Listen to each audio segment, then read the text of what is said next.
नवग्रह संबंधी हवन का वर्णन।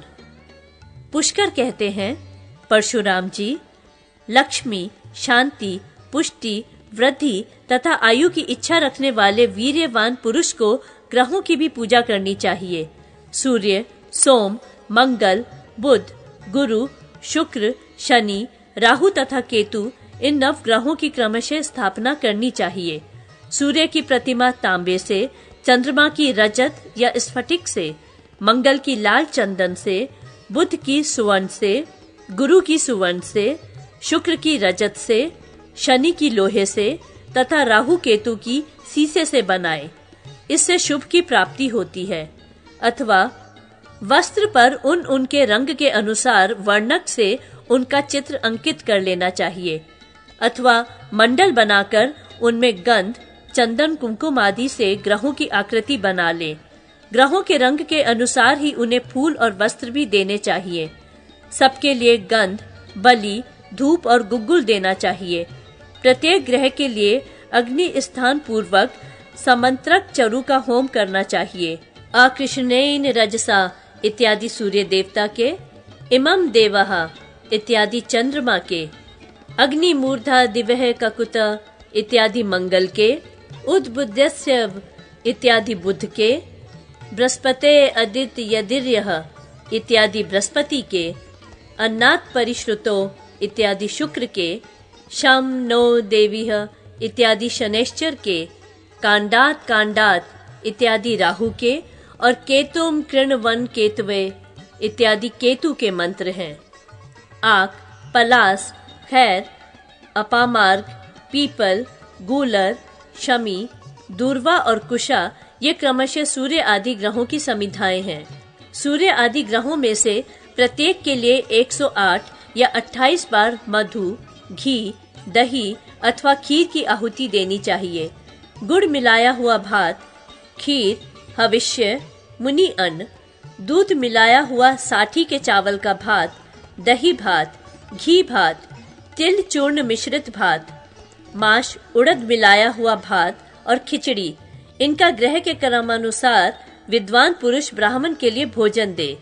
अपनी शक्ति के अनुसार यथा प्राप्त वस्तुओं से ब्राह्मण का विधि पूर्वक सत्कार करके उनके लिए क्रमशः धेनु, शंख, बैल, सुवर्ण, वस्त्र, अश्व, काली गौ, लोहा और बकरा ये वस्तुएं दक्षिणा में दे।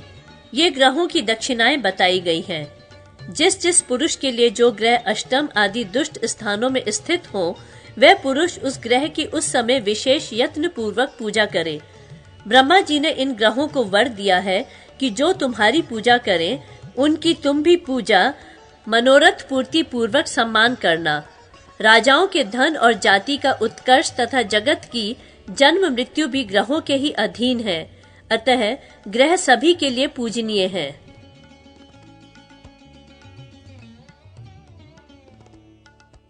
विभिन्न धर्मों का वर्णन। अग्निदेव कहते हैं, वशिष्ठ, हृदय में जो सर्व समर्थ परमात्मा दीपक के समान प्रकाशित होते हैं, मन, बुद्धि और स्मृति से अन्य समस्त विषयों का अभाव करके उनका ध्यान करना चाहिए। उनका ध्यान करने वाले ब्राह्मण को ही श्राद्ध के निमित्त दही, घी और दूध आदि गव्य पदार्थ प्रदान करे। प्रियंगु, मसूर, बैगन और कोदो का भोजन न करावे। जब पर्व संधि के समय राहु सूर्य को ग्रसता है, उस समय हस्तित छाया योग होता है, जिसमें किए हुए श्राद्ध और दान आदि शुभ कर्म अक्षय होते हैं। जब चंद्रमा मघा, हंस अथवा हस्त नक्षत्र पर स्थित हो, उसे वैवस्वती तिथि कहते हैं। यह भी हस्तित छाया योग है। बलि वैश्वदेव में अग्नि में होम करने से बचा हुआ अन्न बलि वैश्वदेव के मंडल में न डालें। अग्नि के अभाव में वह अन्न ब्राह्मण के दाहिने हाथ में रखें।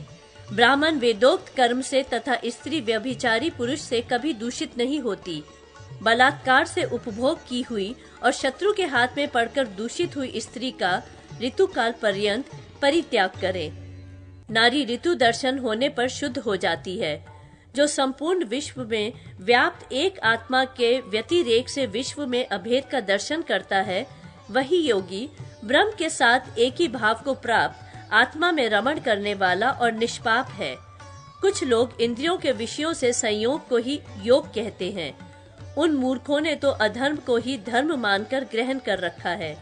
दूसरे लोग मन और आत्मा के संयोग को ही योग मानते हैं। मन को संसार के सब विषयों से हटाकर क्षेत्रज्ञ परमात्मा में एकाकार करके योगी संसार बंधन से मुक्त हो जाता है। यह उत्तम योग है। 5 इंद्रिय रूपी कुटुंबों से ग्राम होता है। छठा मन उसका मुखिया है।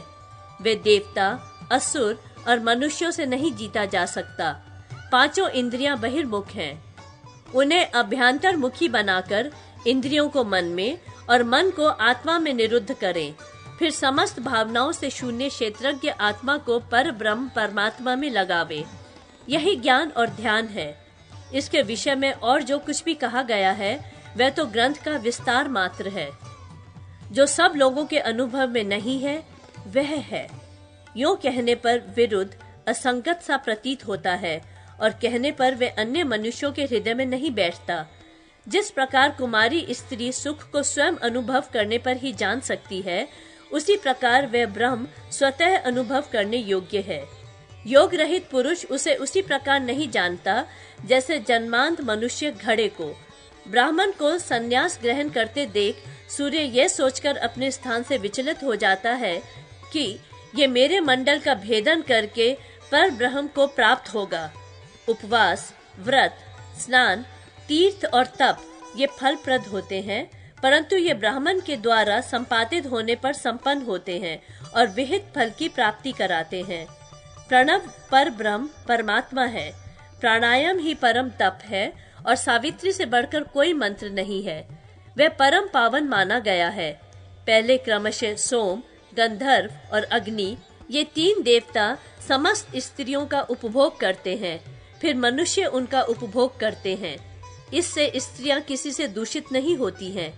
यदि असवर्ण पुरुष नारी की योनि में गर्भाधान करता है तो जब तक नारी गर्भ का प्रसव नहीं करती तब तक अशुद्ध मानी जाती है। गर्भ का प्रसव होने के बाद रजोदर्शन होने पर नारी शुद्ध हो जाती है। श्री हरि के ध्यान के समान पापियों की शुद्धि करने वाला कोई प्रायश्चित नहीं है। चंडाल के यहाँ भोजन करके भी ध्यान करने से शुद्धि हो जाती है। जो ब्राह्मण ऐसी भावना करता है कि आत्मा ध्याता है, मन ध्यान है, विष्णु ध्येय है, श्री हरि उससे प्राप्त होने वाले फल हैं और अक्षयत्व की प्राप्ति के लिए उसका विसर्जन है, वह श्राद्ध में पंक्ति पावनों को भी पवित्र करने वाला है। जो द्विज नैष्ठिक धर्म में आरूढ़ होकर उससे च्युत हो जाता है, उस आत्मघाती के लिए मैं ऐसा कोई प्रायश्चित नहीं देखता जिससे कि वह शुद्ध हो सके। जो अपनी पत्नी और पुत्रों का असहाय अवस्था में परित्याग करके संन्यास ग्रहण करते हैं, वे दूसरे जन्म में विदुर संज्ञक चंडाल होते हैं। इसमें तनिक भी संदेह नहीं है। तदंतर वे क्रमशः 100 वर्ष तक गीद, 12 वर्ष तक कुत्ता, 20 वर्ष तक जल पक्षी और 10 वर्ष तक शूकर योनि का भोग करता है। फिर वह पुष्प और फलों से रहित कंटीला वृक्ष होता है और दावाग्नि से दग्ध होकर अपना अनुगमन करने वालों के साथ ठूठ होता है और इस अवस्था में 1000 वर्ष तक चेतना रहित होकर पड़ा रहता है। 1000 वर्ष बीतने के बाद वह ब्रह्म राक्षस होता है। तदंतर योग रूपी नौका का आश्रय लेने से अथवा कुल के द्वारा उत्साधन द्वारा उसे मोक्ष की प्राप्ति होती है। इसलिए योग का ही सेवन करें, क्योंकि पापों से छुटकारा दिलाने के लिए दूसरा कोई भी मार्ग नहीं है।